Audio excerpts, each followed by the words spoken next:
I will say this, the hardest thing about being in a large law firm or any large organization is keeping your edge, staying hungry.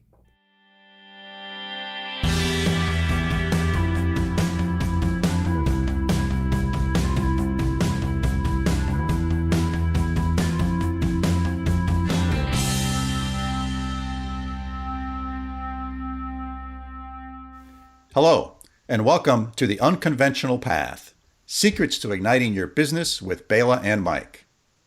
I'm Bela Musitz, the David D. Ray Professor of Innovation and Entrepreneurship at Clarkson University in upstate New York. And I'm Mike Wasserman, Professor of International Management at the University of Applied Sciences in Münster, Germany. Join Mike and I on a journey to explore how to build and grow your business in today's global marketplace.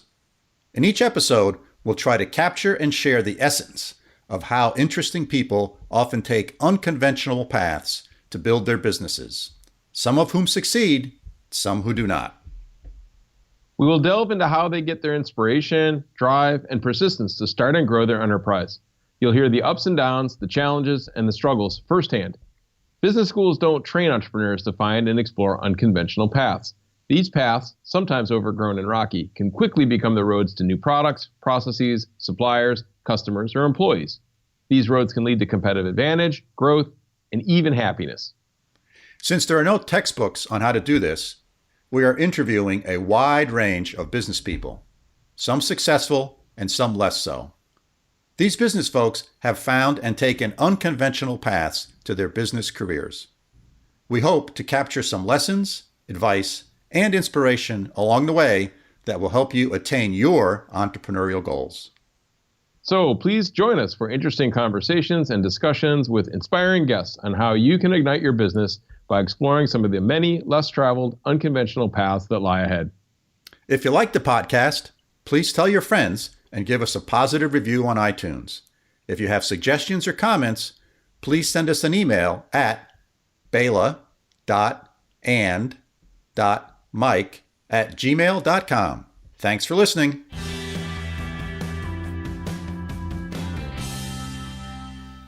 Hello, Mike. How are you doing today?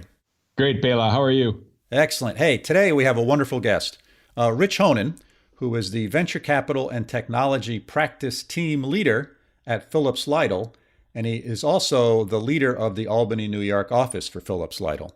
Phillips-Lytle is a large regional law firm here in the United States. And you might ask, well, jeepers, a lawyer? How can they be entrepreneurial? Well, I think once you listen to this podcast and the interview with Rich, you'll really understand how he's very entrepreneurial, and many lawyers are.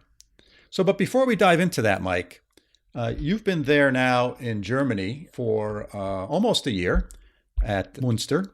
And so how's that experience going?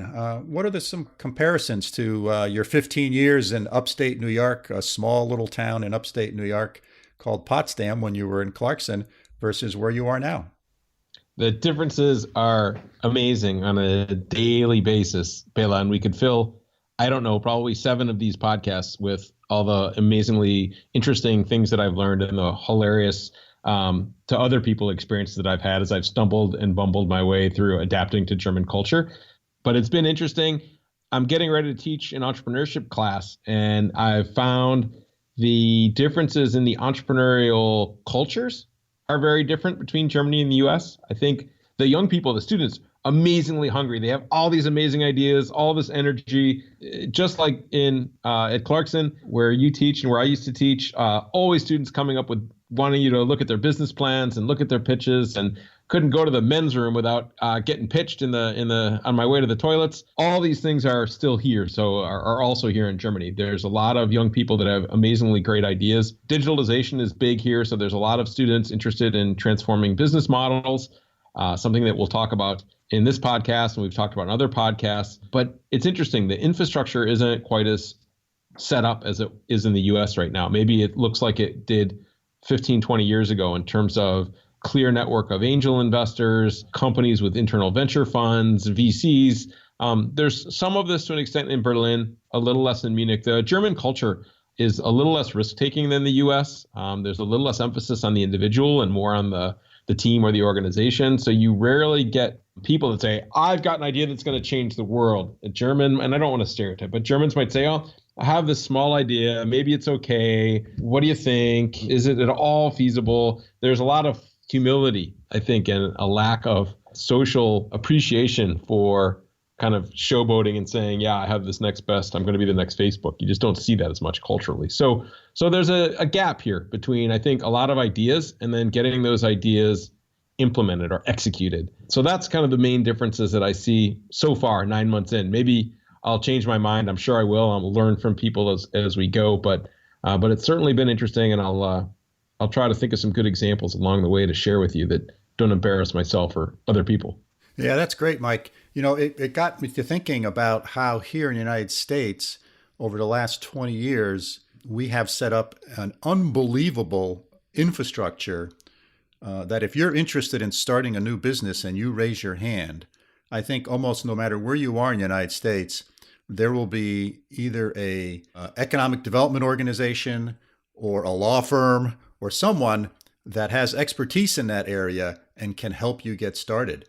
I mean, look at our guest today, Rich Honen, right? He is the Venture Capital and Technology Practice Team Leader. So what does that tell you? There's a lawyer and actually a team within Phillips-Lytle that focuses on venture-backed businesses and understanding the agreements and the ins and outs of venture capital financing and technology businesses. So that's a real subspecialty in law. And even in a relatively small market like Albany, New York, we have that. So I think that's a great advantage here because with that infrastructure, what it does is it enables you as a new entrepreneur. It makes it easier for you to start a business. You can go to experts who can help you with all the various different facets of getting that business launched and give you guidance along the way as well. So I think we're really fortunate. Yeah, we're really fortunate there. Agreed. It's an ecosystem, and it's something that you see in a big way in Silicon Valley or in Boston. But yeah, you see it in lots of small cities all over the country.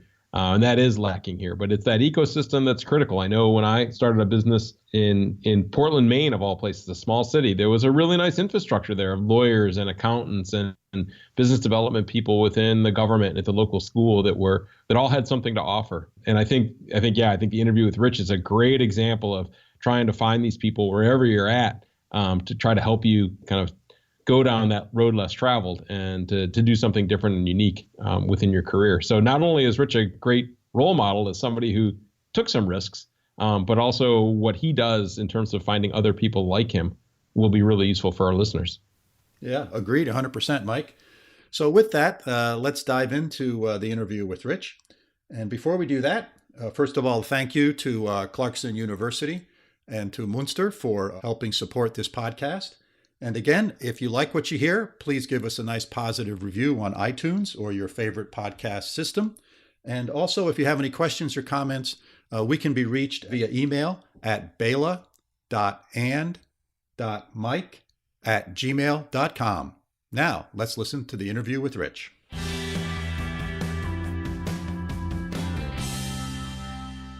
So today, I'm here with Rich Honen, Partner Office Leader at Phillips-Lytle's office here in Albany. Welcome, Rich. Glad to be here. Well, thanks. So today I just want to talk a little bit about entrepreneurship because that's the theme of the podcast. And you're an attorney, and most people don't think of attorneys as being entrepreneurial. So we've known each other for a long time, and there's a clear entrepreneurial thread through the things that you do. So I wanted to explore that a little bit. That's sort of my goal here for this podcast. So could we go back to like some part of the beginning? So tell us a little about yourself and your journey to becoming a lawyer. Well, I was born in downstate New York City area, and I came up to college here in upstate, Albany, New York, which is upstate New York. And I was graduating around the time of a pretty serious recession, and people without technical degrees were going to have to do some kind of further schooling to become marketable. My roommate and still best friend decided he was going to go to law school, and he wasn't a very great writer, so he asked me to write his law school essay. And while I was doing it, he said, why don't you write one for me? So I wrote one for each of us. We both got in, and I ended up going to law school here in Albany. He ended up dropping out after 6 weeks and went off to become a business person and make $1 million a year.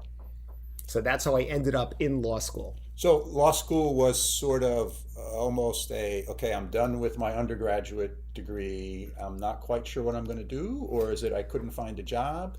I didn't think I was going to be able to find a job with, an English or a communications degree. And like a lot of other people, I was always fascinated by the law, right? There's these things that lawyers seem to do in court, and they have to explain the rules of life to us, which is on one hand very infuriating. On the other hand, it's kind of fascinating. So I, like many people, I was always fascinated with that idea. I wanted to see if it was something I could do. Were your parents in the legal profession? No. My dad was a journalist. And brothers, sisters? I have 2 sisters and a brother. They're actually all in I guess I would call it journalism as well, and IT. But there are lawyers in our extended family, but I was the first in my family. Okay, great. So most law firms, as I understand them, are really small to medium-sized businesses, right? Very much. Solo practice, or maybe, 5, 10 attorneys, maybe some are larger. So when you're in law school, do they offer you any courses in business and how to start a law firm, how to manage a law firm, what a partnership is all about? No, it almost seems like they avoid it. They have courses in lawyering, but that's more kind of the practical side of lawyering, how to actually write a memo, what to do when a partner asks you to do this, for example. But while there's certainly courses in business law, nobody talks about how to finance a law practice, how to get money from clients, how to sign up retainer letters. And my understanding is they're doing it a little bit more now. Remember, I went to law school 35 years ago, but there's still no real concentrated course of study to show somebody how to become a lawyer in private practice. Okay. So you graduate from law school. Right. Then what's the next big decision? I graduated from law school, and one day I got a call. I was looking at doing a job down in New York City in-house at a corporate legal department, which was a pretty good gig back in those days. So corporate legal department, meaning the legal department in a large corporation. Correct. Because they have their own internal lawyers. Right. And it would have been in Manhattan, and it paid a lot of money, and it was back in those days it was a 40-hour-a-week gig, and so it was pretty neat. And then I got a call from somebody who said he had a friend who was starting a law firm on August 1st, and this is in July when we're all studying for the bar. And this person who was starting the law firm had just found out that his partner, the person he was going to go out and start the firm with, had decided no, he was going to stay at their firm. The guy was stuck and was looking for somebody, spoke to my friend, and my friend said, try talking to Rich. I went and met with the guy, and I thought it seemed kind of interesting. And I took my first job making $18,000 a year. And my first day practicing law was the first day of the firm. My first job was carrying the conference table off of the elevator with my boss. And that's how I got started. Right. So was he older, had been practicing for a while? He had been practicing with a large firm here in Albany, a large local firm here in Albany. He was, I think, 10, 11 years older than me. So he wasn't terribly old, but he had a good book of business. He was a business lawyer. And he also had a good sense for how to run a business himself.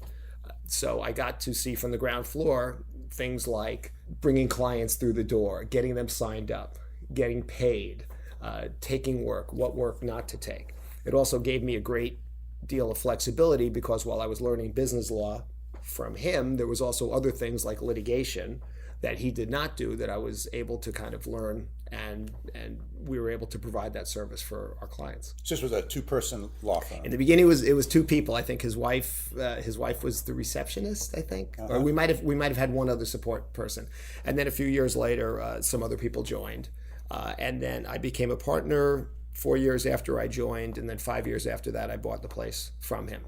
And then I ran it for 11 years after that. So what does becoming a partner mean in sort of? It means different things in different firms, and especially in smaller firms, it could have a very fluid meaning.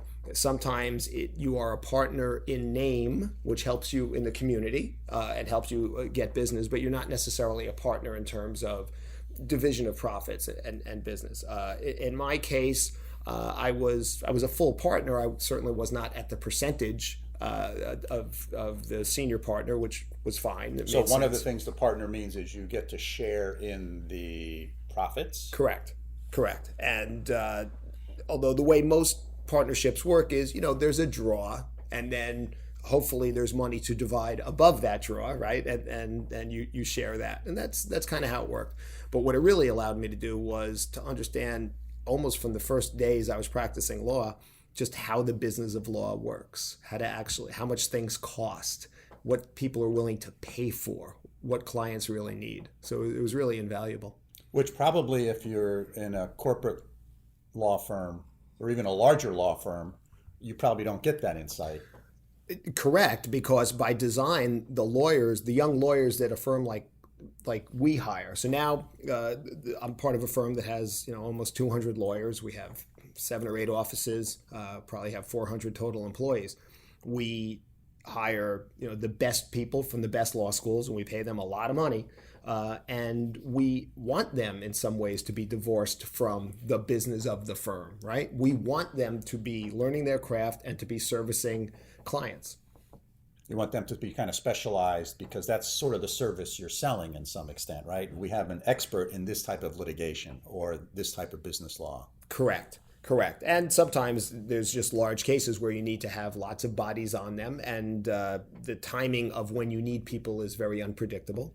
So you want people to be able to just be practicing law. The challenge then becomes, as those people become older and start graduating into the partnership ranks, how have you educated them on the idea that our firm is a business and we need to make money, and we need to bring in clients, and we need to make sure they pay us? So you got that experience on day one. Yes. Right? And it was very helpful. The table into the elevator and right. And putting it into the office and saying, okay, now what? Right.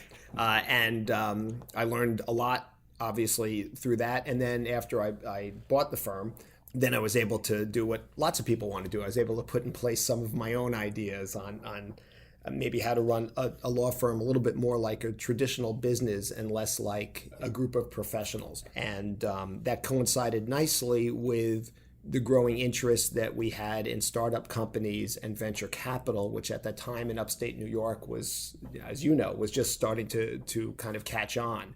And so as my business was growing, I was dealing with people who were also forming and growing businesses. So it dovetailed really nicely with what I was doing. So when you were in law school, did you ever think of having your own law firm, or was it, nah, I'm gonna be a partner in a big firm, or I'm gonna work in corporate law? Yeah, I think when I went to law, first of all, when you go to law school, most people think of themselves as being in court, and it is really cool going to court. I will say that even now, on those few occasions when things are going really badly or really well, however you want to put it, and I'm actually called into court, you really do feel the connection between you and the 1,000 years, of common law that have, sprung up since old time England. You really feel connected to all those advocates. And I think everybody who goes to law school thinks of themselves in court. I took a business law class and became very interested in just the ins and outs of business law. I loved the lingo. I loved that. But I don't think at that time I thought that I would run my firm. I thought, like most people, this stuff seemed so hard. It seemed impossibly complicated. And it seemed like I would just need to spend years and years learning all of it, which is what I did for the first couple of years. So you buy the law firm from your partner, right? Right. You buy them out. So now it's your law firm. Mm-hmm. So what was going through? I had another partner. Me and another partner. Oh, so two people bought. Yes. Okay. So what was sort of that experience like emotionally? Well, emotionally, it was. Remember, in my situation, I was buying out my mentor. Okay, so there was a little bit of that going on, and like most negotiations, it got a little tense. He wanted more, I wanted to pay less. It all makes sense. So there was that going on, but I always thought it was really exciting, and I thought it was really cool. But I do remember at the day he moved all of his furniture out, and he moved on to a big law firm where he's been quite successful. So kind of a win-win. And I looked around, and we had one file cabinet full of files. And I knew enough to know that my entire business is in that one file cabinet. And the other 5 file cabinets have just walked out the door. And I need to just fill file cabinets. And that's how we will grow this business. Right. But like everything else, desperation helps a little bit. I think we stayed very true to not taking cases just because they would bring in some money. We stayed very true to doing things that were within our wheelhouse. And I think that was a lesson I had learned early on, and I was able to put that to use. And you had that, eventually you end up merging or being bought by Phillips-Lytle. But before we get to that, Yep. you had your own law firm with another partner for how many years? 11 years. Yeah. 11 years. And so what were your biggest challenges there? A couple of things. First, we were carving out an area of practice that was not readily found here in upstate New York. And this was, venture capital and startup companies. I was working with young people, close to my age. And they had really good ideas and they were really smart, but they didn't have a lot of money. On the good side, there was a really fertile field for us to go play in, right? Because where I knew I could not compete was against the big law firms where, somebody, the person who started that law firm, his grandfather played golf with the head of the bank, 100 years ago. So I knew I couldn't compete on that level, but I could compete with the startup companies and with people who were, fit my age and demographics. So that was one challenge. The other challenge was, like most new managers, and I had been involved in managing the old law firm, pretty heavily. But, I had a lot of new things I wanted to try. Things that, sound really, really small, but to us were big things. One example was back then, this is, I guess, 1995. Lawyers were all using WordPerfect. Remember WordPerfect? Oh, yeah. And it was great, right? Corel, WordPerfect, I think. And every law firm used WordPerfect.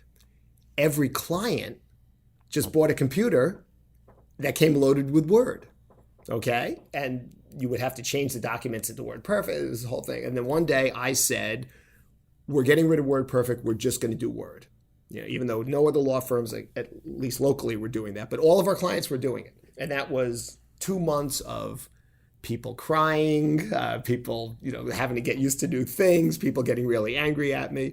But, little things like that where I was able to say, we work for the clients and we should be speaking the same language on the same platform as them. Right. Now, part of because this is when we met, right? I was playing in the entrepreneurial space as well. And one of the challenge in having entrepreneurs as customers, so to speak, is most of them don't have cash. Right. Right. So you have to make money. You got to earn a living in your business here. So if that represents a significant portion of your clientele, how do you think about that? How do you kind of manage that challenge of cash flow? Well, first, it can't represent a significant portion of your revenue at first. I always say the VC stuff and the startup stuff that we did got a lot of ink, got a lot of publicity. You could tell I'm from a different generation when I call it ink, as opposed to pixels. But it got us known around the community, but I still knew that I had to have the traditional legal work to keep the lights on.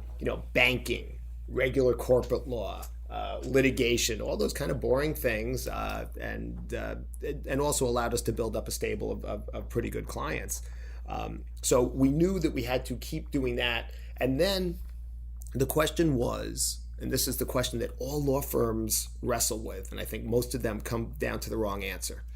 The question is, are you willing to reduce or maybe even eliminate your hourly rate to be able to work with a company that you think several years hence might be a valuable company?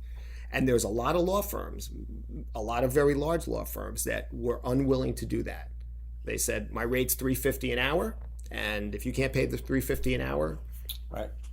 And I'm more like, we're the airline, right? I'm Southwest. If the plane takes off, with 2 seats that are not filled, and I charge $100 for those seats, that's $100 more per seat than I would have had. Yeah, I think of it. You're more like a venture capitalist, right? You're making an investment in a small company with the hope that they're going to get bigger. Right. And because of that relationship, they're going to remember you when you get bigger, or they get bigger. Yeah, and luckily that that's how it worked. But you're correct. You're investing money, you're investing time, and some of those sales cycles were 3 to 5 years. Yeah, right. I'm talking where maybe I was charging $1,000 a year aggregate for a couple of years, and then company hits, and they do their $10 million deal with Intel, and and everybody's happy. Right. So if I think about summarizing so far, right? You go to law school, you join a startup, right, and then you buy the startup, so you own all of it, or you and another partner, right? There's sort of a change in ownership of the startup, and then you grow that startup, and then you do a merger, right? And in between, I bought out the remaining partner as well. So just before we did the merger, we bought out the remaining partner, and yes, when we merged.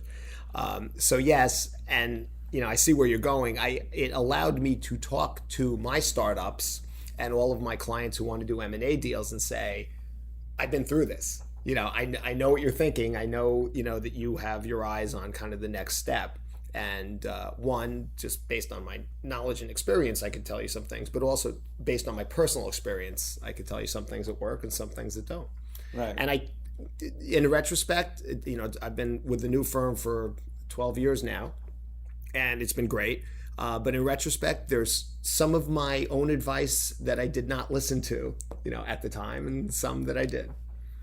Right. So take me through the process of saying, you know what, I think it's better for the long-term viability, for what we're trying to accomplish, that we merge with a larger firm. There were three things going on.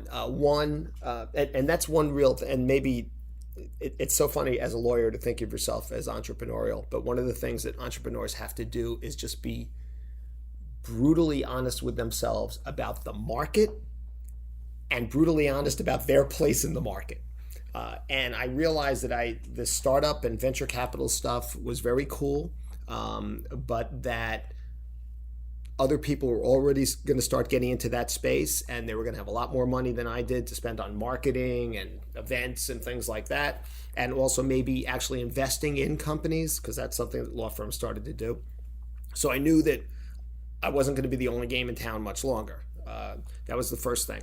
The second thing was just because of the time, a lot of firms wanted to be in upstate New York. A lot of firms wanted to be in Albany. A lot of large firms without Albany presences. A lot of law firms. A lot of law firms, yes, wanted to be here, yeah, for a couple of reasons. One, obviously the proximity to the state capital, but the other thing that had changed had been the burgeoning nanotechnology initiatives that were going on in Albany, and people wanted to somehow get part of that. So a lot of firms came knocking on the door. So a lot of big firms were looking for access. They were looking for partner. Or correct. Whatever. So correct. Timing was good. Yeah, the time. And I realized that this was going to happen, right? At some point, there was going to be 4 or 5 firms all doing what I did, or at least saying they were doing what I did, and they'd be able to say it louder and longer.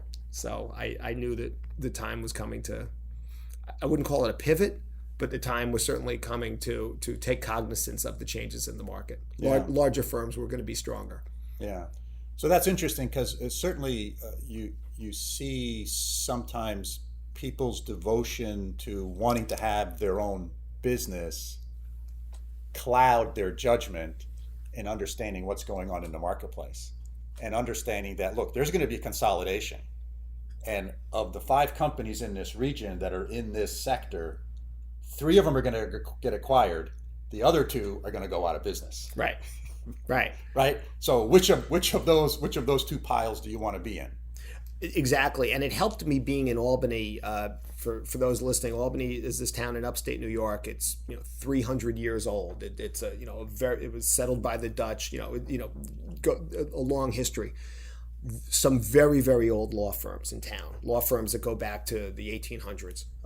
And I was cognizant that there were some firms that had been very strong 50 years ago or 30 years ago, but had not realized maybe that time was passing them by. And it was easy to see that from my vantage point, and I didn't want to be one of those guys. They were still using WordPerfect. Exactly. Some of them may still be. Right. Exactly. Yep. So how does life compare in a larger firm, right? Because this is, I think, something entrepreneurs struggle with. Should I sell? Should I not sell? So how does life in the larger firm compare to life when you're driving the boat? Well, first, there's more administrative considerations, believe it or not, than I had when I was running my own firm, because I was able to make the rules, and I was also able to just cut out huge swaths of tasks. And I understand why it needs to be done. But for example, if I take a client out to lunch, or if I'm going to sponsor something now, yes, we have more money to do it with, but there's a bunch of forms and approvals and things like that. In the old days, if somebody wanted to take somebody out to lunch, I just gave them the firm credit card and that was it. Right. Or you wanted to switch from WordPerfect to Word, you made the decision. Correct. Now there would be a committee. It would take 9 months of study and analysis before that decision gets made. But to be fair, I mean, I had to know that was coming, right? It was a larger firm, so that obviously has changed. It's really nice. I think the best things about any large organization are, we have some really talented people talented in areas that I could not have found them, I couldn't have hired them, I couldn't have afforded them, and so that's probably the best thing. The hardest thing, I can't tell you that. There's certainly, I think, once a day. I think I have, and it used to be worse. It used to be several times a day. Now maybe it's once every couple of days. I feel like, wow, if I could only be the boss again for 5 minutes, I could fix a lot of stuff. But I'm sure we all think that. Though I will say this: the hardest thing about being in a large law firm or any large organization is keeping your edge, staying hungry. Because in the old days, I won't say the number right now. I knew exactly what my biweekly payroll was, right? And I knew exactly how much money I had in the bank, and I knew exactly how much I had to bring in. And I ran the firm for, I think, 12 years. I had 48 straight profitable quarters, right? Because I had to. Here, if I have a slow week, right, or if I take a day off, God forbid, right, someone's going to pick up that slack. Right. And you have to not get too used. You have to become comfortable with that, but not get too used to it. So when you think about, let's say, your own law firm, let's go back to that for a second. Mm-hmm. What was the culture there like? Overused word. Yes, it was entrepreneurial. A couple of things. First, we hired people when they became available. So if a good person became available, and I saw them, and some of them, and the fellow is now my partner, Jeff Schwartz. He was at a large New York City law firm, stellar credentials. For whatever life reason, he decided to move to upstate New York. I saw his resume. I said, I'm hiring this guy. Met with him, I'm hiring this guy. I think we ended up paying him pretty much the same thing as what my draw was, okay, that first year. I didn't know exactly where I was going to use him, but I knew that if it was a draft, I was going to take the best player on the board. Okay, so that was one thing that we did all the time. So that was part of that culture. We would, if we had an opportunity, we jumped on it. Had an opportunity to meet with a client, obviously we would jump on it. The other part of the culture was, even though we were a small firm, was giving people the resources that they needed to do well. So if somebody said, Rich, I need some gray hair, to go out on this meeting with me, I would do that. If somebody said, Rich, I need to spend a little money on a sponsorship to get close to this client. If somebody, in my case, I had clients that were in industries like fiber optics and telecommunications. I would go to their trade shows, and learn about, just really immerse myself, learn things, go to the seminars. I don't even go to the legal seminars now, right? But I would go and hear about fiber optics and long haul transmissions and spend a lot of money. So the culture was, let's go out there and educate ourselves, get the best people, and put them in a position to do well. So a law firm, particularly when you first started, was you and your partner, other people kind of joined the firm, yep. Right? You're building it. How does managing and leading that type of organization work, right? Because there's real parallels from that to a startup, right? There's two co-founders, right? Right. They start adding, there's employee number 3, 4, 5, and 6. Right. And sort of how do you think about management and leadership and organizing things? Well, when you're smaller, you can get along with things based on the personal touch and charisma.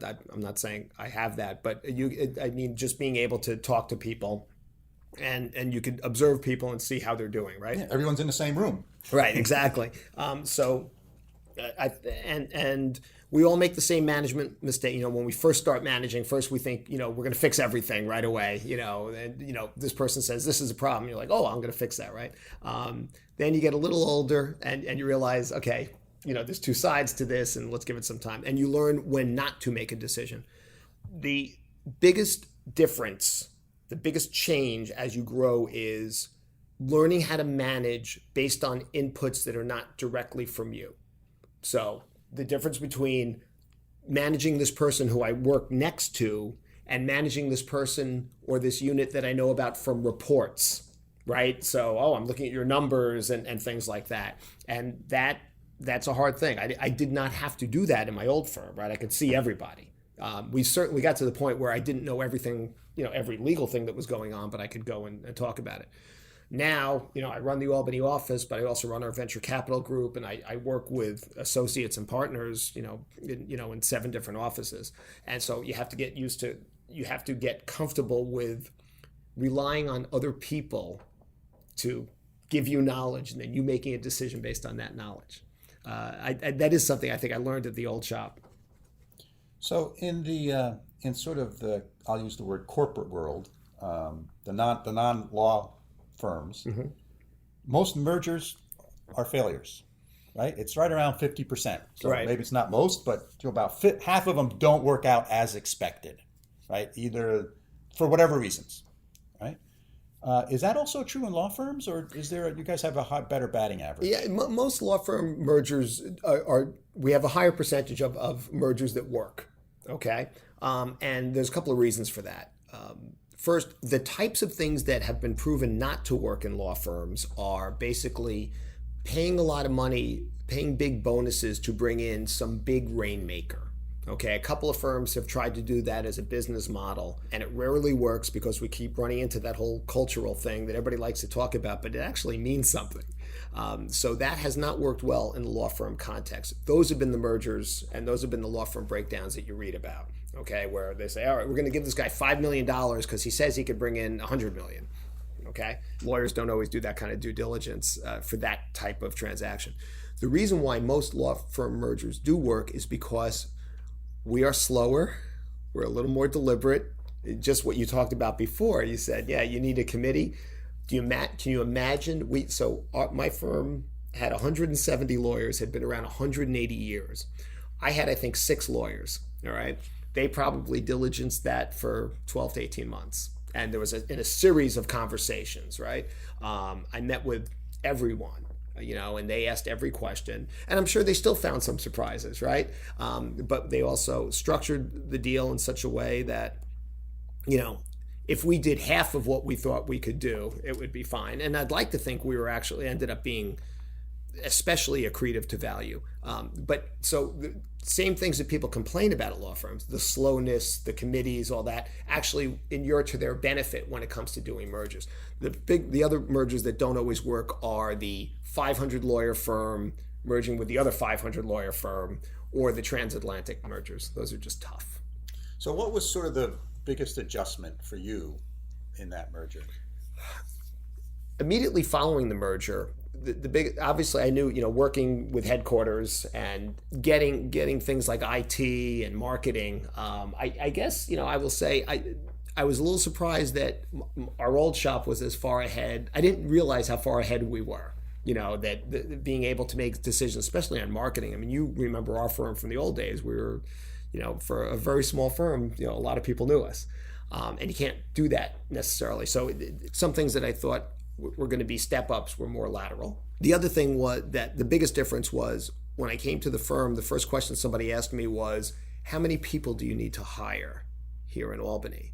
And I felt like that wasn't the question. I said, well, I don't know. How many other, we have 170 lawyers. How can I traffic that work the right way?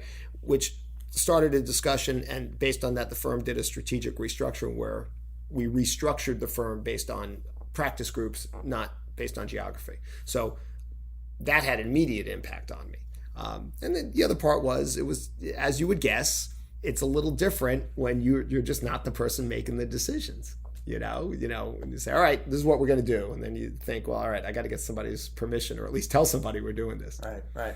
Well, I think it's a good indicator of the success of the merger, because you're still here.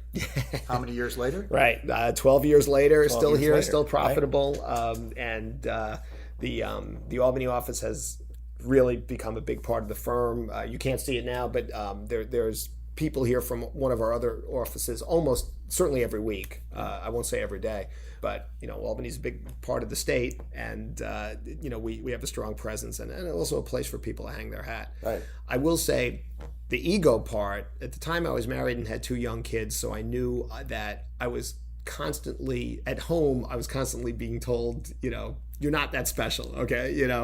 I was kept very humble at home, which was very helpful. You know how it is, kids will put you in your place pretty well. And so I was willing to accept that in the context of the firm. I think on the tech side, I think even now we see lots of tech entrepreneurs who have made their living being mavericks and just cannot make that management style work. And they're brilliant people and great businessmen, but we see, Zuckerberg's had his issues, Elon Musk, right? Right. Because it's kind of like the Greek tragedies, right? The very thing that made them great is sometimes the thing that Right. delays their movement to the next level. Yeah, and there's plenty of mergers or acquisitions that we've seen where the entrepreneurs who started the company that got acquired stayed there for exactly the length of their employment agreement, Right. and the next day they're gone. Yeah, that was one thing I kind of wondered. I always, I still do from time to time. I always wondered, well, okay, it's been 2 years, and we worked really hard. I will say we worked very hard to assimilate the Albany office into the firm. We did our filing the same way. We did all our reporting the same, just to make sure that however headquarters was doing things, to the extent possible, we would do that. And so, with the idea being that basically anybody could run the office, right? And we have some terrific lawyers here who are also terrific business people. So I was a little surprised when after a year or two, they didn't come and say, hey, Rich, it's been great. But there's new challenges. And I think in law firms, there's a big emphasis on kind of institutional knowledge and, remembering what we did wrong in the past. And I think that's why sometimes you see, people staying on longer than you would think. So let's switch gears a little bit. I think you mentioned this word earlier, that when you joined that first firm, right? You Right. joined the startup. Yep. That person was sort of your mentor. Yep. So what role have mentors played in your sort of growth? Tremendous role, and that's one good thing. I get asked this a lot because I do a lot of work in Silicon Valley, as you would guess, and I travel there a lot. And people say, well, what's the big difference? How could a place like upstate New York, compete with Silicon Valley, California? And in many ways it can. We don't have the money, and we don't have, some of those huge companies. But it's an old area. I said that before, and there's a real emphasis on mentoring. There's a real emphasis on kind of older established people helping out younger people, and I ran into a lot of those people, and who were helpful. And I had 2 other real big advantages. One of them was I was doing startup work and I was doing business work, so my clients and my prospective clients were the smartest people I knew. They had great perspectives, and I had no problem asking them for advice and getting their perspectives. And the other thing that happened over the course of the last 35 years is that mentoring has become both upstream and downstream.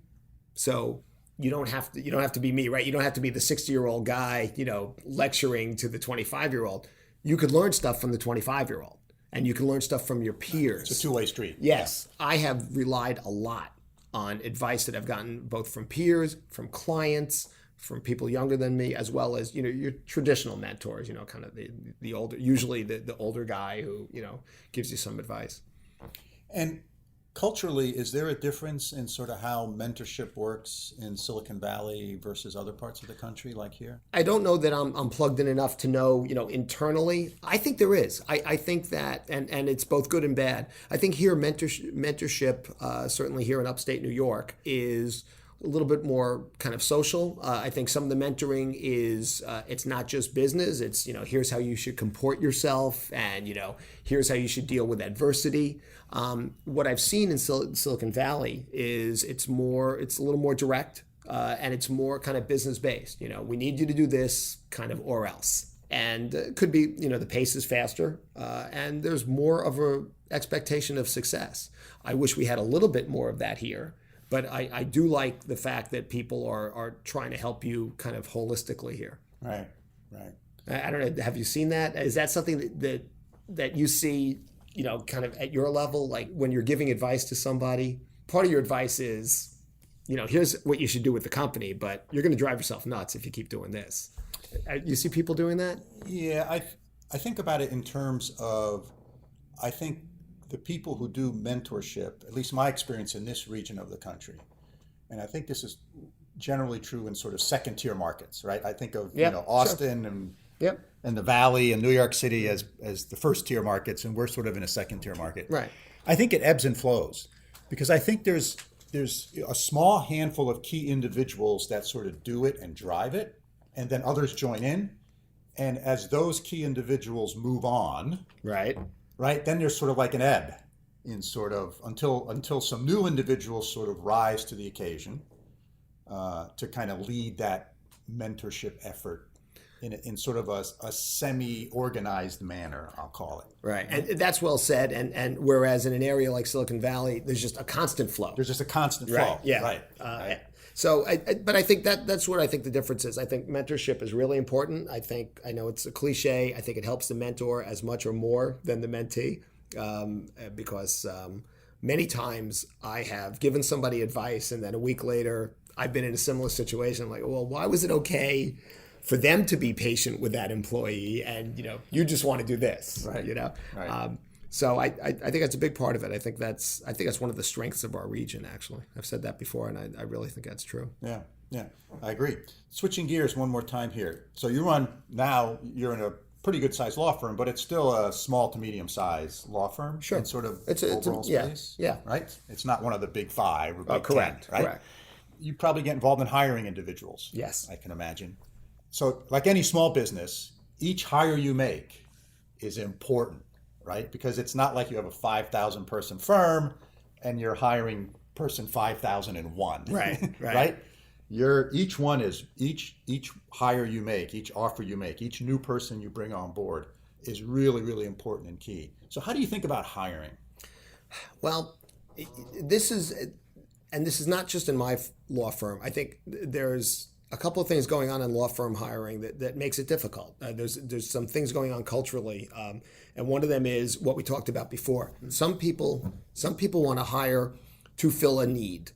Okay, we need somebody in litigation. We need, and it's always the same thing. We need a 3rd to 7th year associate, but other people say, no, I just want the best player on the board. I used that before. And when we're hiring first year associates, because there's those are highly sought after people from law schools who have done very well. We just look for the best people. As you get into more lateral people who are coming from somewhere else, that's where you have the tension. I think if a person becomes available, you grab them. Other people say, no, I want to be able to fill 40 hours a week of that person's work. And a lot of law firms look at that. So that's one challenge, okay? I also will say a firm our size, we're not a huge firm, and everybody would probably be upset if I said this. Yeah, we can afford to make a mistake here and there. We understand that things happen. So we have a little bit of leeway, and we have a little bit more patience, I think.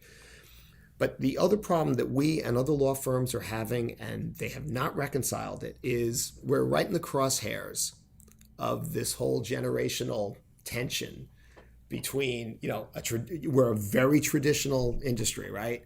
We expect people to come, we pay you a ton of money, you work for us for 10 years, you become a partner, you work for us for another 40 years, you retire, right? Your name goes on the whatever.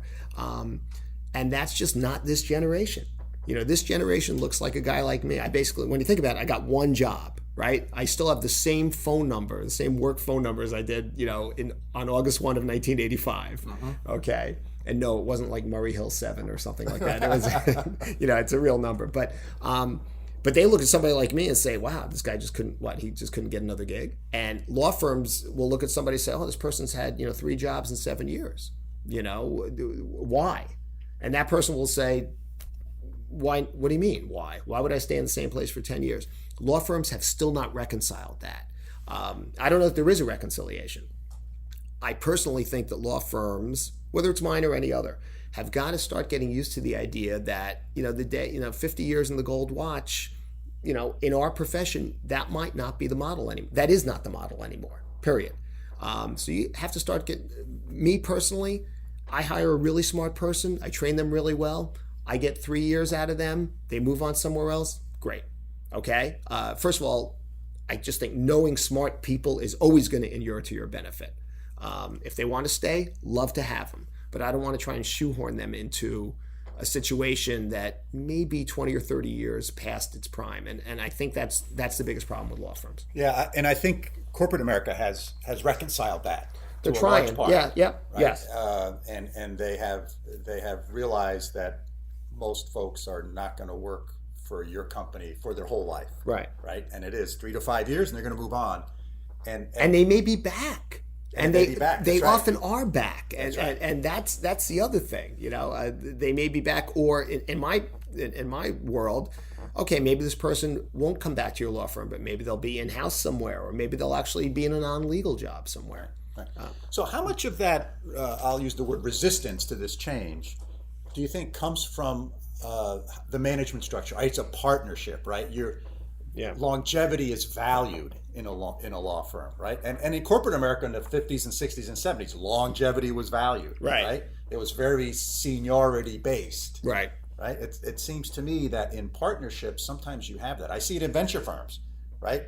Guy starts a venture firm and he's there his whole career, right? There's not a lot of movement, particularly once you get sort of the partner level, right? I mean, there may be a couple of partners who leave and start their own, but it's not common for a partner from one firm to go be a partner at another firm. It happens, but it's not common. Right, and law firms have that problem more than most because, first of all, yes, they're always, most law firms of our size and larger, they understand you can't have 200 or, what do we have, 70 partners.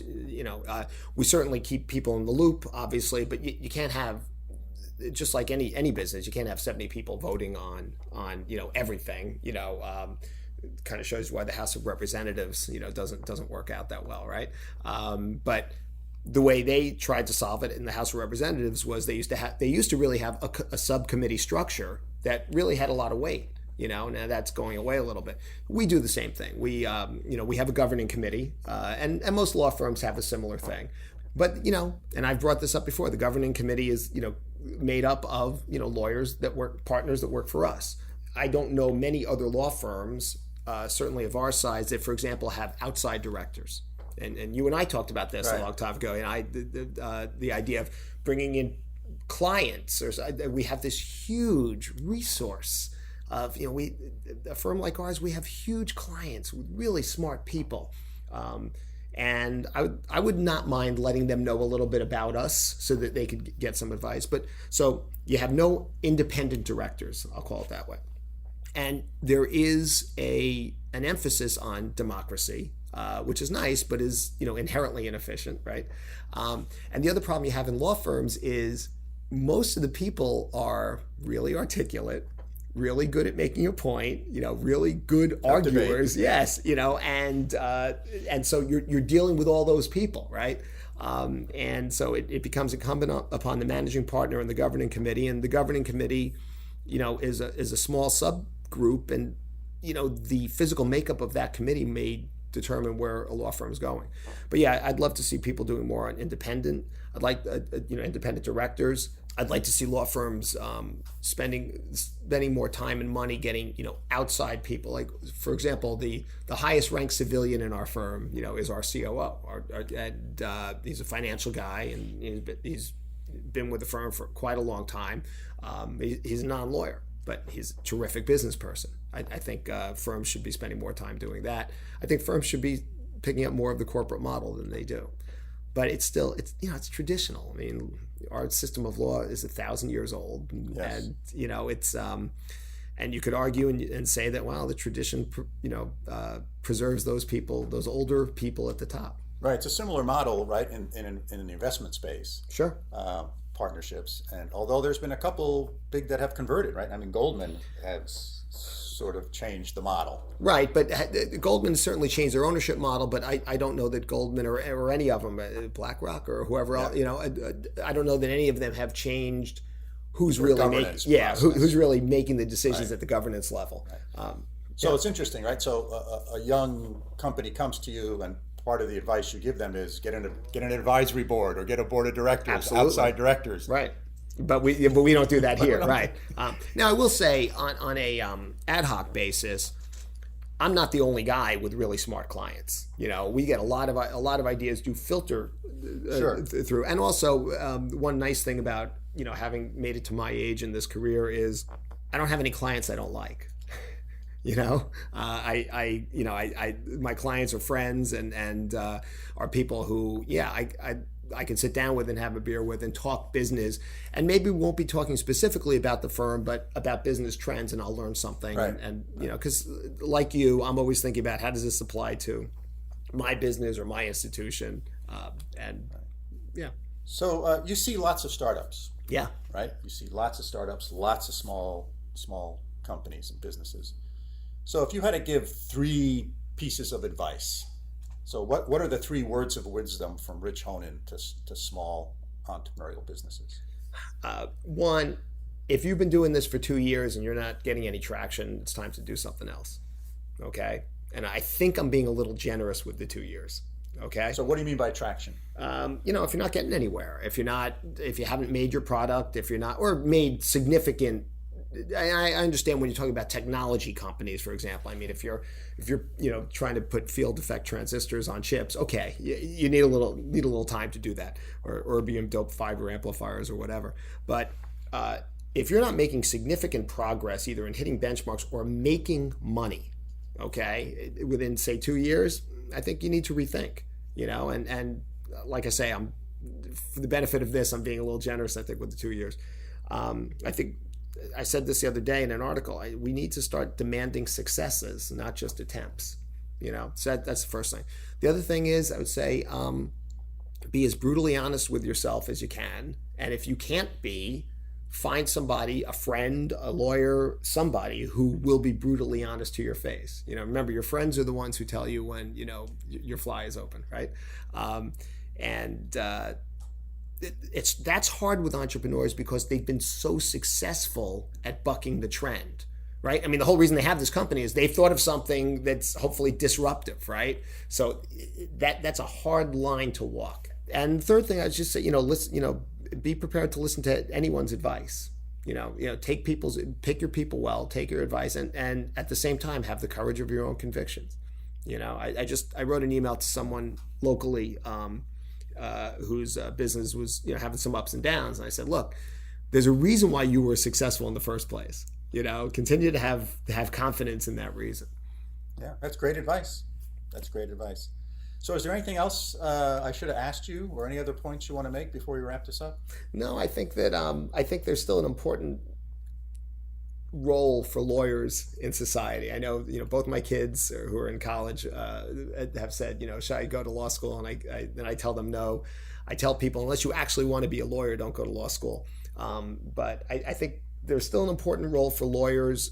I understand that people are upset that we've created a society so complex that you have to hire somebody to tell you what the rules of life are. But there's never been a more important time to be an advisor, whether it's a lawyer or a mentor. I think the other thing is you need to listen to other people to a point, but when you feel something that you think is the right way to go, go that way. Perfect. Thanks, Rich. It was great. Thank you. Great conversation. I really enjoyed it. Me too. Thanks.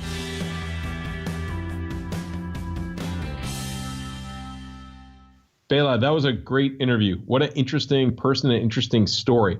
What did you particularly find interesting about the path that Rich has taken over the course of his career? So, one of the things that I thought was really neat was that he joined basically a startup law firm, and he didn't go the big corporate way. So he clearly has an entrepreneurial bias, just the fact that that he would do something like that. And it's really manifested itself in his practice now. So he's really focused on startups and helping startups. So he has had that experience of, hey, I got to start a law firm. I got to go get some customers. And he's also had the experience of acquiring the firm. So he actually bought his partner out, and then it was his firm. And then years later, he got acquired by Phillips-Lytle, a much larger firm. So he's got this great depth and breadth of experience in sort of all of the aspects that an entrepreneur or a founder of business may experience. And he's not only seen that through the people that he provides advice for and counsel for, but he's also experienced it personally. So I think that's like a great, great example of a real valuable person that if you're an entrepreneur, you're going to want to seek out, because you're going to want to hook up with someone like Rich, whether it be on the law side or the accounting side or the marketing side or whatever, where this notion of having some of that entrepreneurial experience and entrepreneurial bias is really, really important. Bela, couldn't agree more. But in your expertise and your experience, where does somebody who doesn't have a lot of experience in the startup world find people like Rich to connect with? I mean, I know networking is important and LinkedIn and all these things, but in terms of actually meeting somebody like this, how would maybe one of our listeners who wants to do something different and start a business, how would they find people like Rich?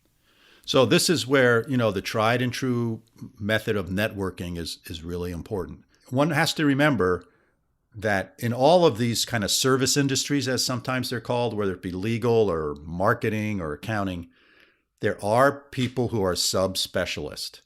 And the starting of a business and the growing of a young entrepreneurial business is a subspecialty in all of these discipline areas. So I think you have to network. You have to go to the Chamber of Commerce. You have to go to economic development organizations. You have to hang out at places where other small companies hang out. And you have to talk to the people who have started them and are running them and saying, who do you use for a law firm? Who do you use for an accounting firm? And I bet you if you go to a Chamber of Commerce meeting or an economic development meeting or gathering, the same name, the same 2 or 3 names are going to pop up all of the time. And that's a great, great way of figuring this out. You're not going to find them in the yellow pages. You may find them on the internet, and that may be a place to start. But I think this is where personal references are really, really important. Yeah, the people that I know that do this don't have this listed on their website. They don't say, I'm the law firm to help you start a business, right? It just doesn't, it's not something they advertise. And you mentioned this earlier when we were talking about this before. This is not going to be the lawyer that your neighbor used to file her divorce, or this is not going to be the lawyer used to close on your house, or this is not the lawyer that you're going to use to get out of your 16 traffic tickets that you may have gotten because you're driving too fast. I mean, this is a specialized field, and only entrepreneurs are probably going to know who these people are. So I think it is a big word of mouth kind of phenomenon. But yeah, I mean, there's always events for entrepreneurs, and there's always events where there's angel investors. Every city has these, and you have to connect into that and go to these things. They'll be there a lot of the times, and you'll get to know them. It reminds me of this story that I was talking once to an entrepreneur. We were actually talking about this subject of finding a lawyer and an accountant. I was saying, so, who are you using for an attorney?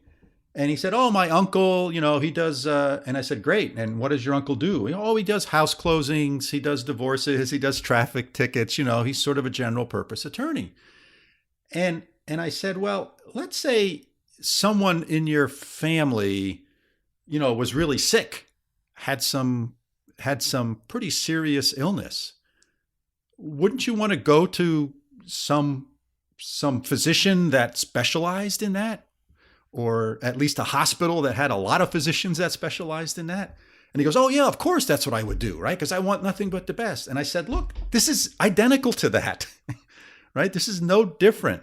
There are subspecialties in these areas, and it's something that you should think about. And it was interesting to me how many people don't think of business services in the same way that they may think about their own personal health, who are, some people are really invested in their own health and they're seeking out the best doctors that they can find, particularly if they have something out of the ordinary. And they will talk to 100 people and ask their friends, who do all sorts of research and networking to try to find out who the best physicians in their region are for a particular illness. But they don't make that same investment when it comes to their business.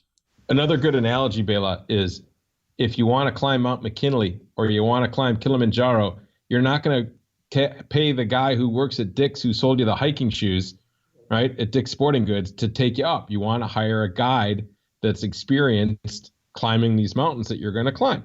And I think that in some ways, at least from my entrepreneurial experiences, sometimes it does feel like climbing a mountain, right? And you're going hand over hand and it's uncomfortable and the air is thin and you're in these new surroundings and you have to trust these people around you that you don't really know. And yeah, that's when you need a really good guide. And I kind of think about Rich as one of these guides that can take you up the mountain safely and securely and with a minimum of stress and a minimum of wasted resources.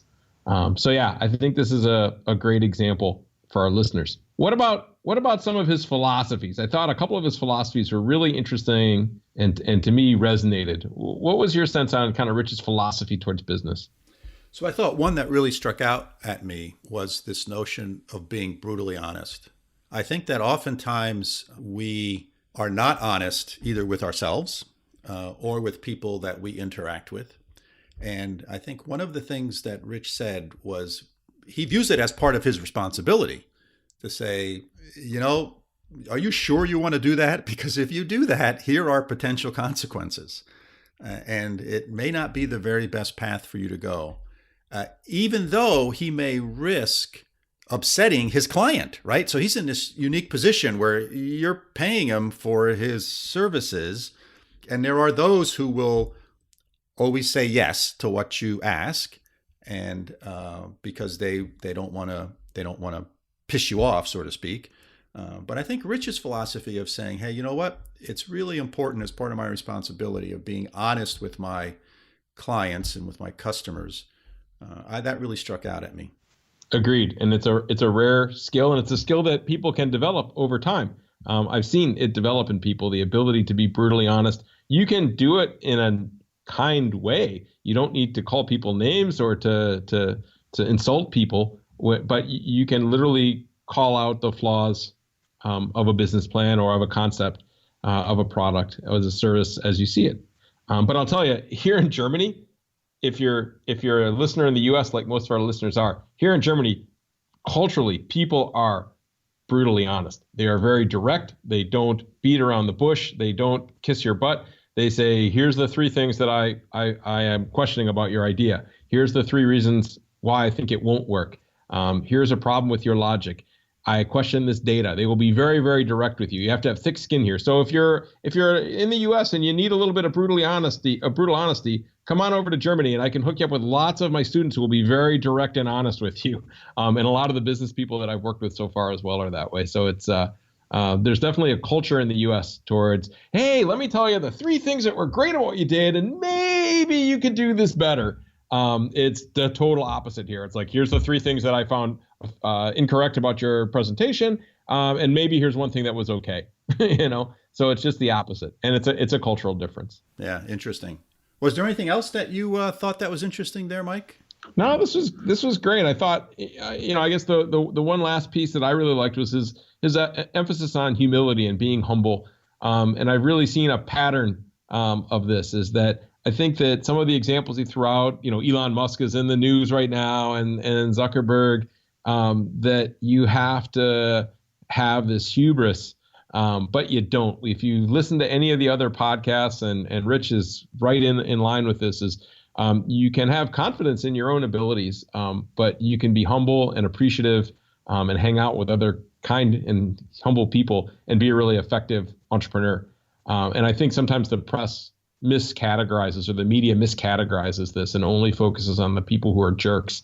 But I think you can speak to this as well. I think we both know jerks that are entrepreneurs, but we know plenty of entrepreneurs and plenty of people who have followed their own path, who are humble and kind and generous. And I think it's important that people realize that being a jerk is not the path to success.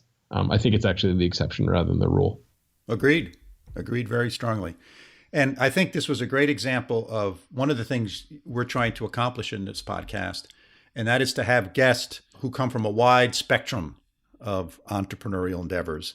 And oftentimes we do not think of a law firm as being entrepreneurial. In this case, it very much is. So with that, I think we'll wrap it up. Thanks for listening. We really appreciate getting your comments at our email address, which is bela.and.mike@gmail.com.